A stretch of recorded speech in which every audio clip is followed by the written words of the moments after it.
नमो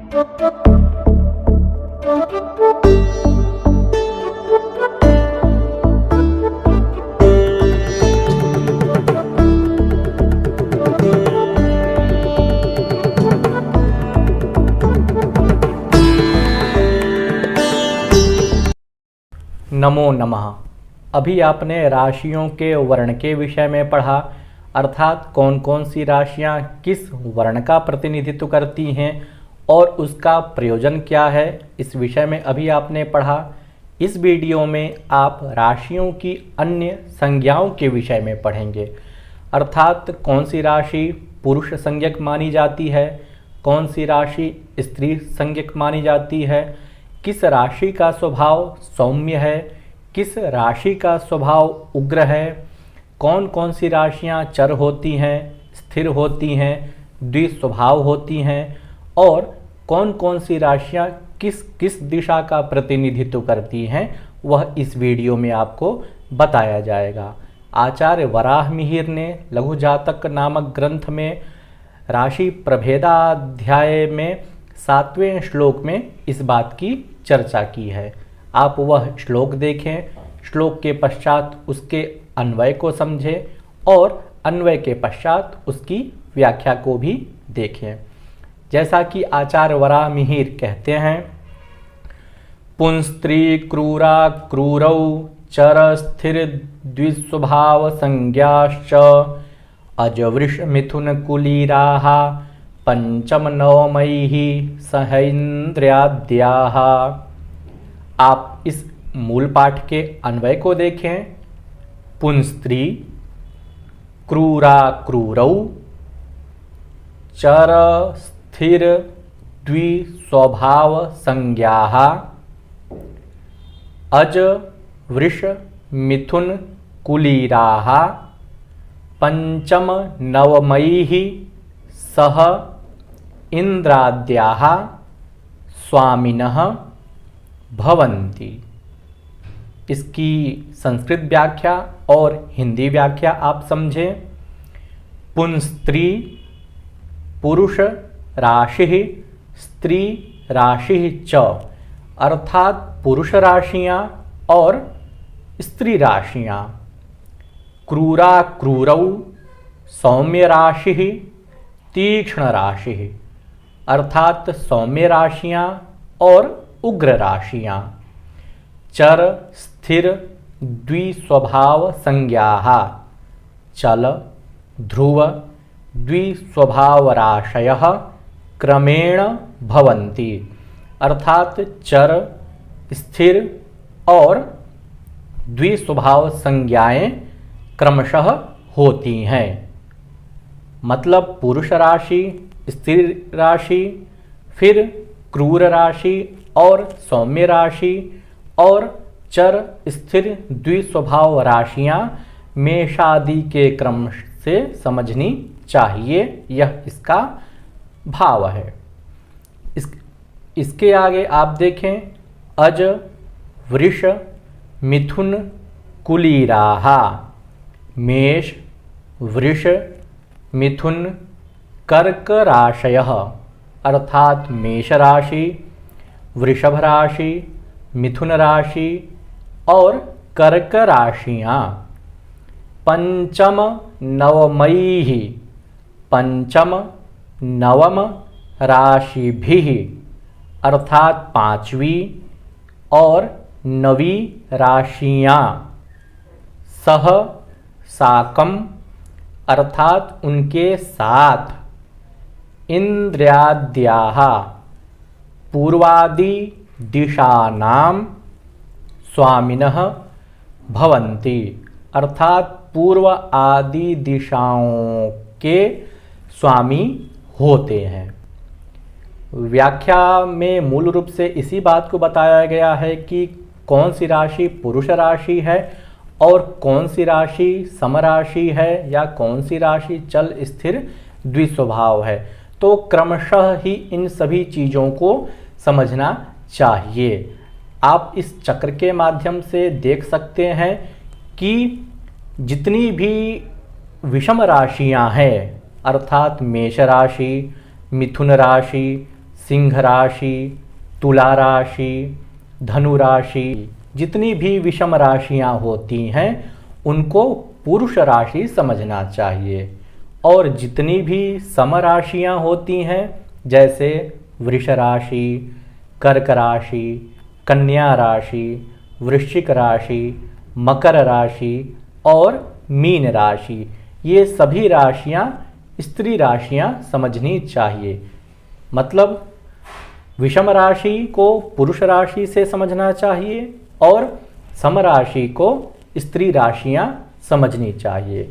इसी प्रकार से जितनी भी विषम राशियां हैं वह क्रूर राशियां होती हैं और जितनी भी सम राशियां होती हैं वह सौम्य राशि उसको समझना चाहिए। इसी प्रकार से चर, स्थिर और द्विस्वभाव का विभाजन किया गया है। मतलब मेष राशि चर राशि होती है, वृषभ राशि स्थिर राशि होती है, मिथुन राशि द्विस्वभाव राशियां होती हैं। चर, स्थिर, द्विस्वभाव कहने का तात्पर्य यही है कि जितनी भी चर राशियां होती हैं उनका स्वभाव चलने फिरने वाला माना जाता है या फिर उनकी जो प्रकृति होती है वह चलायमान होती है। और जितनी भी स्थिर राशियां होती हैं वृषभ इत्यादि तो उनका स्वभाव स्थिर होता है। मतलब एक जगह स्थिर होकर के वह राशि कार्य करती है अर्थात उसकी वैसी ही प्रकृति है। और द्विस्वभाव कहने का अर्थ यह होता है कि दोनों स्वभाव उसमें मिश्रित होते हैं। चल वाला भी स्वभाव उसमें मिश्रित होता है और स्थिर वाला भी स्वभाव द्विस्वभाव राशियों में मिश्रित होता है। दो स्वभाव उसमें हैं इसीलिए उसको कह दिया गया द्विस्वभाव। तो मेष राशि चर राशि मानी जाती है, वृषभ राशि स्थिर राशि, मिथुन राशि द्विस्वभाव राशि। पुनः यही क्रम आगे लगता है।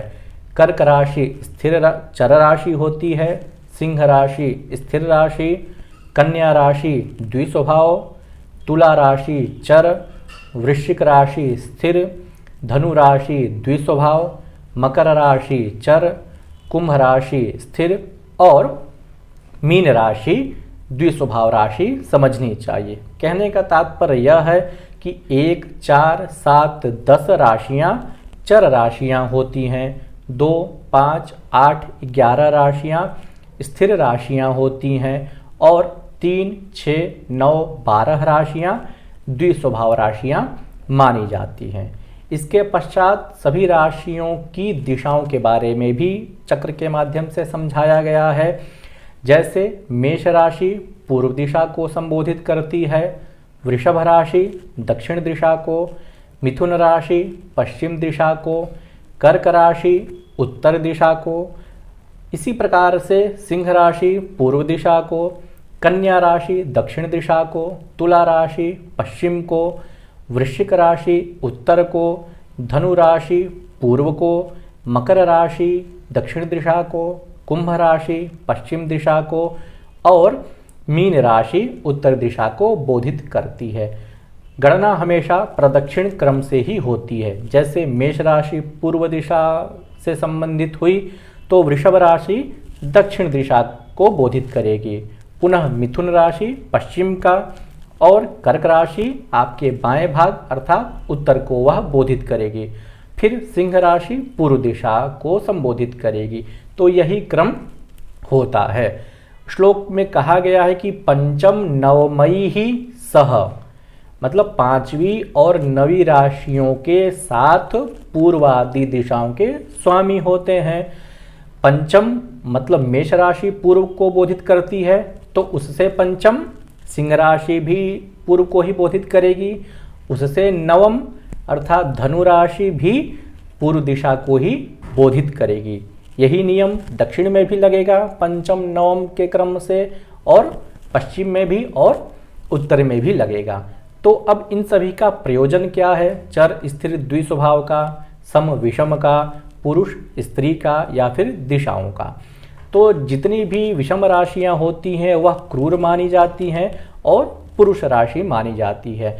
तो जिनकी भी विषम राशियां होती हैं या पुरुष राशियां होती हैं या फिर उग्र राशियां जिनकी होती हैं, तो ऐसे जातक का स्वभाव हमेशा उग्र बना रहता है, या फिर वह अत्यंत उग्र प्रकृति के होते हैं। सौम्य प्रकृति उनकी बिल्कुल भी नहीं होते हैं, और पुरुषों के सदृश उनका व्यवहार होता है। जो पुंसत्व होता है उसके सदृश ही ऐसे जातक का स्वभाव और प्रकृति होती है। पुनः जितने भी विषम समराशियां हैं, जिनको हम स्त्री राशियां कहते हैं, और वह सौम्य राशियां भी मानी जाती हैं, तो जिन जातक के भी विषम समराशियां होंगी, स्त्री राशियां होंगी, तो उनका स्वभाव सौम्य होगा। स्त्रियों के जैसे उनकी प्रकृति होगी, मतलब उनका अंतः हृदय कोमल होगा। उनका शारीरिक सौष्ठव भी स्त्रियों के सदृश ही मिलता जुलता रहेगा, या फिर उनकी प्रकृति स्त्रियों के सदृश मिलती जुलती रहेगी, या फिर उनके गुणों का आधान ऐसे जातक में रहेगा जिनकी स्त्री राशियां होती हैं। इसी प्रकार से पूर्वादि दिशाओं का मुख्य प्रयोजन तो यही होता है कि कोई वस्तु नष्ट हो गई है, या गुम हो गई है, या चोरी हो गई है, तो वह किस दिशा में मिलेगी, तो तात्कालिक समय में जो लग्न होता है उसके अनुसार उसका परिज्ञान कर लेना चाहिए। इसी प्रकार से पूर्व पश्चिम उत्तर दक्षिण जो दिशाएं बताई गई हैं, तो जिस जातक के कुंडली में वह दिशा, वह राशि जिस दिशा को बोधित करेगी, वह जातक के लिए अत्यंत प्रिय दिशा होगी, या फिर भाग्योदय उसका उस दिशा में होगा। और चर स्थिर द्विस्वभाव राशियां, उसका प्रयोजन यह है कि जिस जातक की चर राशि होगी तो उसका स्वभाव हमेशा चलायमान होगा, उसका मस्तिष्क हमेशा सक्रिय होगा, गतिशील उसका व्यवहार होगा। स्थिर राशियां जिनकी होंगी वह सदैव स्थिर रहेंगे, एक जगह पर बैठ करके ही काम करने की उनकी प्रकृति रहेगी। जैसे वृष राशि स्थिर है तो वृषभ का स्वभाव भी स्थिर होता है, वह जहाँ बैठता है वहीं पर वह रहता है, चलायमान उसकी गति नहीं होती है। द्विस्वभाव राशियां जिनकी होती हैं वह दोनों स्वभाव उनका होता है, मिला जुला स्वभाव उनका होता है। तो यह राशियों का जो विविध संज्ञाएं बताई गई हैं उनका प्रयोजन यही है कि जातक के स्वभाव का, स्वरूप का, उसके व्यक्तित्व का, उसके प्रकृति का निर्धारण किया जा सके।